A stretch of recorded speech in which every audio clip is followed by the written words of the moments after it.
Hi bro. Hi bro. ఏపీలో election జరుగుతున్నాయి కదా? అవును. రసవత్తరంగా జరుగుతున్నాయి. అవును. ఎవరు గెలవబోతున్నారు? వైఎస్ఆర్సీపీ గెలవబోతుంది అనుకుంటున్నా. అంటే ఎలా ఉన్నాయి టాక్స్, ఎలా ఉన్నాయి? టాక్స్ అయితే పర్ఫెక్ట్గా ఉన్నది. ప్రజల్లో మంచి రెస్పాన్స్ ఉంది వైఎస్ఆర్సీపీ పైన. ఎందుకంటే ఆల్రెడీ తెలిసిందే జగన్ పరిపాలన అద్భుతంగా ఉంది. అంటే అద్భుతంగా అంటే ఏం నచ్చింది అతనిలో? ఏం నచ్చింది? ఒకటి కాదు, రెండు కాదన్న 100 ఎగ్జాంపుల్స్ ఇవ్వచ్చు. జగన్ సంక్షేమం అవ్వచ్చు, అభివృద్ధి అవ్వచ్చు. మనకి అంటే రోడ్లు ఏం అభివృద్ధి చెందలేదు, డెవలప్మెంట్ ఏం లేదు. రోడ్స్ అనేవి చాలా అయ్యాయి అన్న. డెవలప్మెంట్ రోడ్స్ ఎటువంటి ప్రాబ్లం లేదు. స్టార్టింగ్లో 1-2 ఇయర్స్ అప్పుడు బిఫోర్ కరోనా చిన్న ప్రాబ్లం ఉండే. ఆఫ్టర్ కరోనా తర్వాత రోడ్స్ కూడా కంప్లీట్గా అయిపోయినాయి. రోడ్స్ బిల్డింగ్స్ అనేవి 1-2 డేస్లో అవ్వవన్నా. దానికి ఇట్స్ టేక్స్ టైమ్. ఇది 3 ఇయర్స్ పట్టచ్చు, 4 ఇయర్స్ పట్టచ్చు, 5 ఇయర్స్ పట్టచ్చు. ఇక్కడ మనం తెలంగాణలో తీసుకున్నప్పుడు కూడా కేసీఆర్ గెలిచిన ఫస్ట్ 5 ఇయర్స్ రోడ్స్. మీకు ఓటు ఎక్కడ ఉందని? నాది ఆంధ్ర. అంటే ఎక్కడన్నా ఇప్పుడు మీకు విజయనగరం డిస్ట్రిక్ట్. విజయనగరం జోగయ్య అని వైఎస్ఆర్సీపీ. ఓకే. అంటే అతను ఎలా ఉంటుంది అన్న? అతని పరిపాలన అతన్ని చూసి ఇప్పుడు ఎవరు ఓట్లు వేయట్లేదన్న. ఈ ఎలక్షన్ అనేది చంద్రబాబు నాయుడుకి జగన్కి మధ్య జరుగుతున్న అన్నారు కదా ఆల్రెడీ యుద్ధం. అంటే ఇప్పుడు పవన్ కళ్యాణ్ కూడా చంద్రబాబు తోటి పొత్తున్నారు కదా, దాని మీద మీకు అభిప్రాయం? పొత్తు అనేది కామన్ అన్న. పార్టీలు అన్నాక, ఎలక్షన్ అన్నాక పొత్తులు ఉంటాయి. కానీ ఏదేమైనా జగన్ ప్రభంజనం అంతా ఈ పొత్తులు ఇవన్నీ నిలబడవని నా ఫీలింగ్ కదా. ఓకే. అంటే ఇప్పుడు 24లో కంపల్సరీ వైఎస్ఆర్సీపీ రాబోతుంది. ఓకే. అగైన్ జగన్మోహన్ రెడ్డి, పవన్ కళ్యాణ్ గెలుస్తున్నాడు. పవన్ కళ్యాణ్ పిఠాపురంలో ఓడిపోబోతున్నాడు. ఇంకా చంద్రబాబు నాయుడు కూడా అక్కడ కుప్పంలో ఓడిపోబోతున్నారు. లోకేష్ కూడా ఓడిపోతున్నారు. ఇవి అద్భుతాలు చూడబోతున్నాం మరొక 2-3 మంత్స్లో. డెఫినెట్గా ఇవి జరగబోతున్నాయి. ప్రజలు ఏం కోరుకుంటున్నారు అంటే డెవలప్మెంట్ కోరుకుంటున్నారా? ప్రజలు కోరుకున్నది వ్యక్తిత్వం భయ. ఒక మనిషి యొక్క పరిపాలన విధానాన్ని పక్కన పెడితే వ్యక్తిత్వం అనేది చాలా ఇంపార్టెంట్. అది జగన్మోహన్ రెడ్డిలో ఉందని ప్రతి వ్యక్తి నమ్ముతున్నాడు.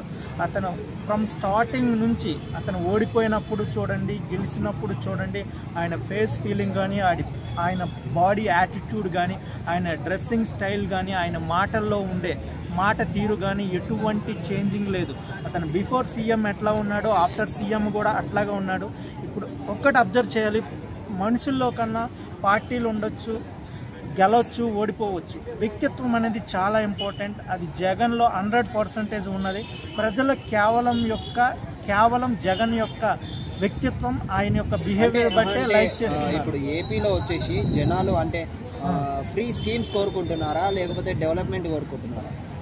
ఫ్రీ స్కీమ్స్ అండ్ డెవలప్మెంట్స్ రెండు ఇంపార్టెంటే. ఏపీ అనేది compare to Telangana poor state. ఇప్పుడు డివైడ్ అయినప్పుడు కంపేర్ టు తెలంగాణ, ఏపీ అనేది పూర్ స్టేట్. ఒక పూర్ వ్యక్తికి ఫస్ట్ కావాల్సింది ఏంటి? Starting money is required. అది జగన్మోహన్ రెడ్డి చేశారు. వేరే పార్టీలు వాళ్ళు అప్పుడు పార్టీ చేశారు కానీ ఇంత ఎఫెక్టివ్గా చేయలేదు. ఏ స్కీమ్స్ అంటే ఇప్పుడు నాడు నేడు కావచ్చు, ఏపీలో వాలంటీర్ అవ్వచ్చు, గ్రామ సచివాలయం అవ్వచ్చు, ఇంటింటికి వైద్యం అవ్వచ్చు, every scheme was సక్సెస్డ్ in Jagan పరిపాలనలో. అంటే ఓకే అన్న, ఇప్పుడు ఏపీలో వచ్చేసి 0% లిక్కర్ చేస్తాము అని చెప్పారు. దాని అంటే ఇంతవరకు చేయలేదు కదా అన్న. అది ఇంపాసిబుల్ అన్న.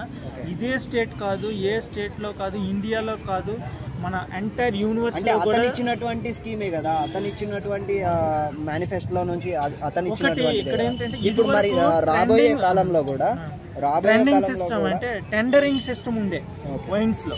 కానీ ఇప్పుడు అది వైన్స్ లో టెండరింగ్ సిస్టమ్ తీసేసి వైన్స్ నుంచి వచ్చిన ఇన్కమ్ మొత్తం మళ్ళీ ప్రజలకే వచ్చేటట్లు ఫార్ములా గవర్నమెంటీకరణ చేయబడింది. ఇదివరకు అయితే టెండరింగ్ ఉండే, ప్రైవేట్ వాళ్ళు, కంపెనీ వాళ్ళు, వాళ్ళకే మనీ అంతా వెళ్ళిపోయేది. ఇప్పుడు ఎంత మనీ వచ్చినా జగన్కి వెళ్ళదు, అది మళ్ళీ ప్రజలకే వస్తుంది. ఇది చాలా గుడ్ పాలసీ. దీనివల్ల ఏంటంటే ఎంత వైన్ సేల్ అయినా అది ప్రజలకే మళ్ళీ వస్తుంది. కానీ ఇది ప్రభుత్వానికే వస్తుంది. కానీ ఇది వేరే థర్డ్ పర్సన్కి వెళ్ళే ఛాన్సెస్ లేదు. ఇది బ్యూటిఫుల్ ఐడియా. అంటే ఇప్పుడు టీడీపీ కార్యకర్తలు కానీ జనసేన కార్యకర్తలు కానీ జగన్ వచ్చేసి ఇసుక మాఫియా చాలా చేస్తున్నాడు అని చెప్పేసి అన్న నేను ఒకటే చెప్తున్నా, జగన్ ఇసుక మాఫియా చేసిండా లేకపోతే లెక్కర్ స్కామ్ చేసిండా అని ఒక్కటి ప్రూవ్ చేయండి. జగన్ ఎంటైర్ లైఫ్లో ఇంతవరకు ఒక్క కేసు కూడా ప్రూవ్ అవ్వలేదు, అన్ని ఆరోపణలు 100 అయినా చేయొచ్చు అన్న. అసలు ఎంతవరకు జగన్ ఫేస్లో రాంగ్ చేసేటట్టు ఒక్క ప్రూఫ్ కూడా లేదు భయ్య, ప్రూవ్ అవ్వలేదు కూడా, అవ్వదు కూడా. అసలు అతను తప్పు చేయడన్న ఫీలింగ్ నాకు. అంటే ఇప్పుడు 24లో కంపల్సరీ సీఎంగా జగన్మోహన్ రెడ్డి వస్తున్నాడు, రాబోతున్నాడు, అది ఫిక్స్.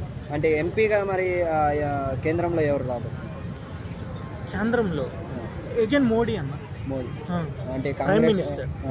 కాంగ్రెస్ రాదన్న. కాంగ్రెస్ ఇప్పుడే కాదు, ఇంకో 10 years వరకు కూడా కాంగ్రెస్ రాదు. వస్తే బీజేపీ వస్తుంది, లేకుంటే ప్రాంతీయ పార్టీలు వచ్చే ఛాన్స్ ఉంది, కానీ కాంగ్రెస్ కి నో ఛాన్స్ టు గెట్. అంటే ఇప్పుడు ఏపీలో కూడా వైఎస్ షర్మిల కూడా వచ్చి ఇప్పుడు ఎంట్రీ ఇచ్చింది కదా, అంటే ఏమనుకుంటున్నారు? అంటే షర్మిల అన్న చెల్లి అని ఇక్కడ కాదన్న. షర్మిలకి జగన్తో కలిసి ఉంటేనే నేమ్ ఉంటుందన్న. జగన్తో విడికిపోతే ఆ ఉన్న నేమ్ కూడా పోతుంది, కానీ ఆమెకు ఓట్లు రావు, ఏం రాదు. జస్ట్ ఆమె యొక్క ట్రయింగ్ మాత్రమే మిగులుతుంది, కానీ ఆమె గెలవదు, డిపాజిట్ కూడా రాదన్న. ఏదేమైనా కూడా 24లో కంపల్సరీ సీఎంగా జగన్మోహన్ రెడ్డి రాబోతున్నాడు, వస్తున్నాడు, ప్రమాణ స్వీకారం చేస్తున్నాడు. ఆల్రెడీ చెప్పేశారు వైజాగ్లో, ఇది ఫిక్స్. Thank you.